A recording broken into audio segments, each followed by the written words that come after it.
अपन भाई लोग है, भाई लोग की तरह रहना मांगता अपन को, समझा ना? समझता है ना?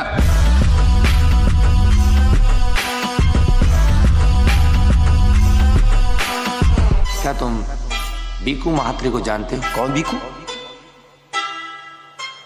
वहां बैठे हैं।